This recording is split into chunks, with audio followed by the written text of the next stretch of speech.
learn how to write an essay. We learn how to quote somebody. We provide a citation, we use their quote in the context of our paper in the appropriate way, and we use it to make an argument. It provides evidence. In video, we need the same thing. As documentary filmmakers, we are making arguments, we're telling a story that exists in the world. We need to show all the parts of that story to an audience. And so quoting from a piece of media might be important to a filmmaker to make their argument, to provide that evidence, to hold something up for critique and consideration, to challenge something that's in popular culture that needs to be examined more closely.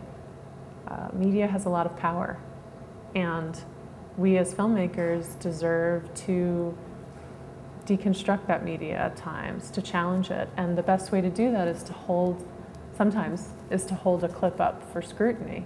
It used to be that media makers, when they were quoting from other media, couldn't really use, if it was copyrighted, they couldn't really use the original quality.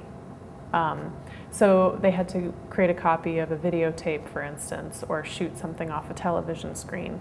But recently, this summer of 2010, filmmakers have been allowed to actually break digital encryption. So you can, the Digital Millennium Copyright Act now has an exemption for filmmakers and students to break digital encryption so that they can make arguments and critiques.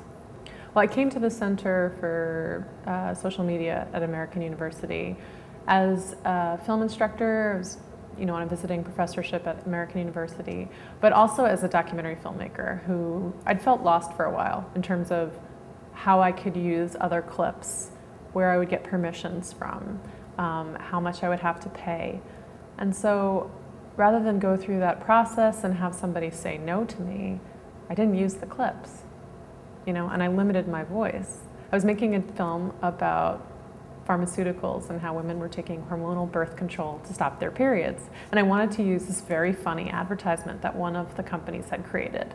The FDA had pulled the ad, so the company actually only had this ad up for a short period of time, and then it went away. So some people saw it, but a lot of people didn't. And I really wanted to show that ad. And in the end, I didn't.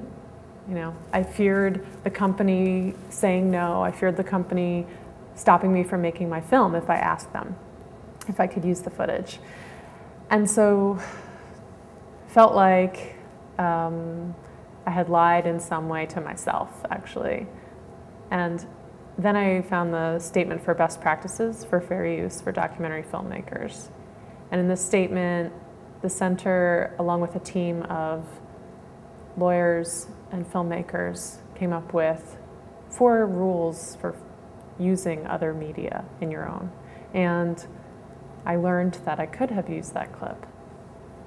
So it makes me want to educate my students about fair use, because I don't want us to start limiting our creative voices from fear, because often those voices want and seek change.